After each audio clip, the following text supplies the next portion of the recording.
Hi everyone. Welcome back to our channel.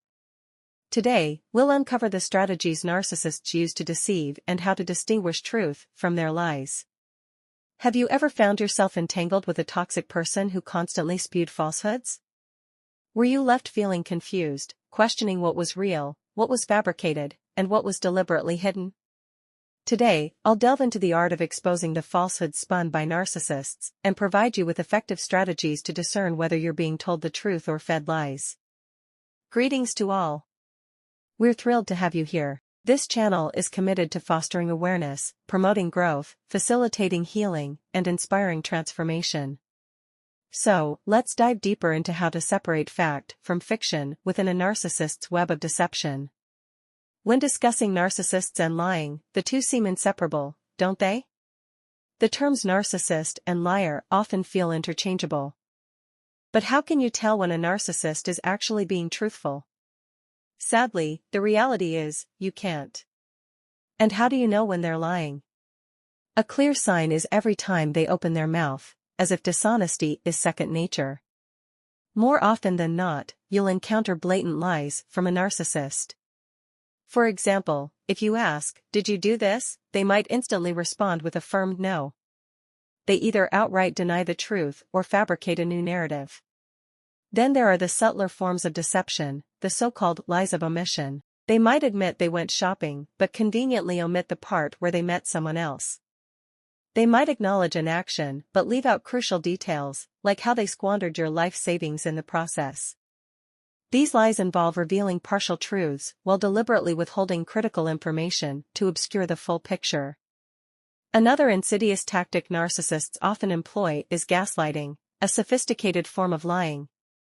Their lies slowly shape your behavior, dictating how you act within the relationship, what you should say, where you should go, whom you should talk to, and how you should respond. You become lost in the fog, wandering aimlessly under the weight of countless deceptions. In relationships with narcissists, words are often misleading. Many of you might have experienced word salad, gaslighting, or other manipulative tactics, leaving you perplexed by their contradictions. You're left asking yourself, what should I believe? What you truly seek is honesty from your partner or friend, the unfiltered truth. But with a narcissist, truth is slippery and ever elusive. The facts themselves aren't difficult to grasp, but confronting them can be challenging.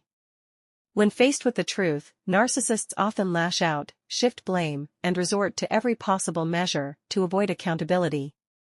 In my professional experience working with individuals navigating cognitive dissonance, trauma bonding, and other challenges, I've observed a common pattern: people often acknowledge the truth only to retreat from it. The truth can feel too painful, too overwhelming to confront. It might reveal aspects they'd rather ignore or emotions they'd prefer not to face. Some downplay the situation, saying, "It wasn't really that bad," or brush it aside with, "I'm in a better place now. Let's just move on." However, it's crucial to confront the facts and fully understand the reality of your situation. When dealing with a narcissist who constantly lies, manipulates, and gaslights, you might find yourself asking, what is the truth? At this point, I'd like to introduce one word that can serve as your guiding light, a word that can cut through the confusion and illuminate the reality before you: demonstration. I'd like you to not just focus on the words they speak. Words can express countless things, but if you ignore them, if you view your life as though it were a silent film, stripped of dialogue, what do their actions reveal? When you embrace the concept of demonstration, ask yourself, in what ways did this person demonstrate love? How did they express love while yelling at me? How did they show love during moments of abuse? How did they manifest love when they were hurling objects across the room, leaving me feeling unsafe? In those moments, where was the love they claimed to have? And what about respect? You might think they were somewhat respectful, but consider this: when was the last time you set a boundary?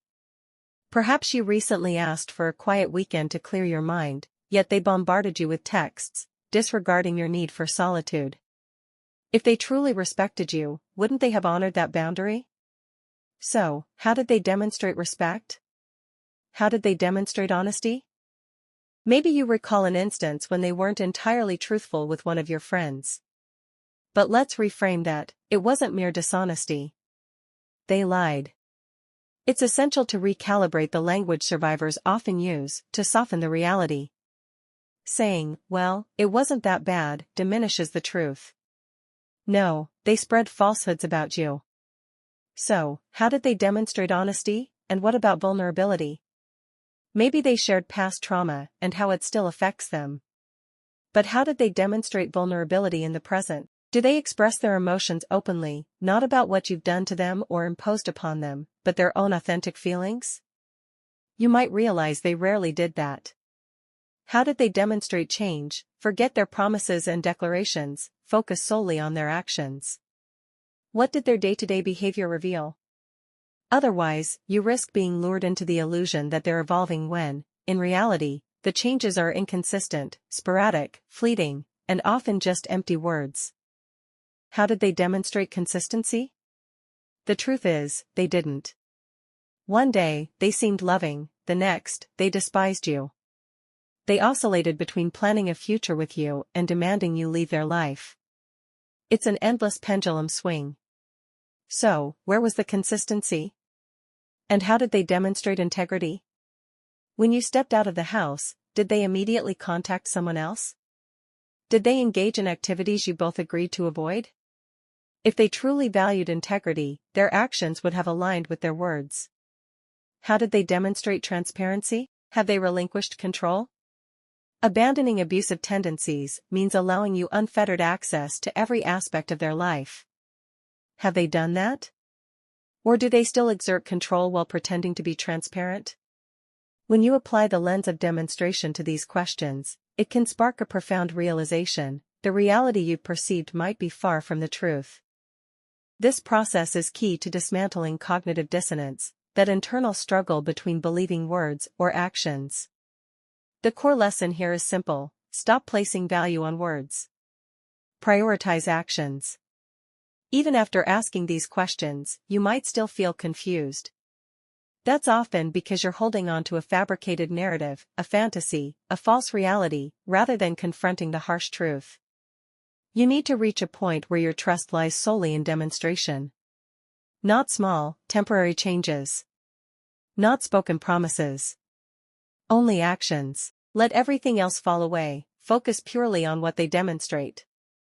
As we wrap up today's discussion, I hope it has brought clarity to the situations you face. I trust this conversation has highlighted the power of demonstration and the importance of prioritizing actions over words. True understanding and transformation always begin with that first step. Now, I hope you feel empowered to make informed decisions and navigate toward a brighter, healthier future. If you found this video insightful, please don't forget to like and subscribe. I look forward to continuing to share valuable insights with you. Thank you for watching.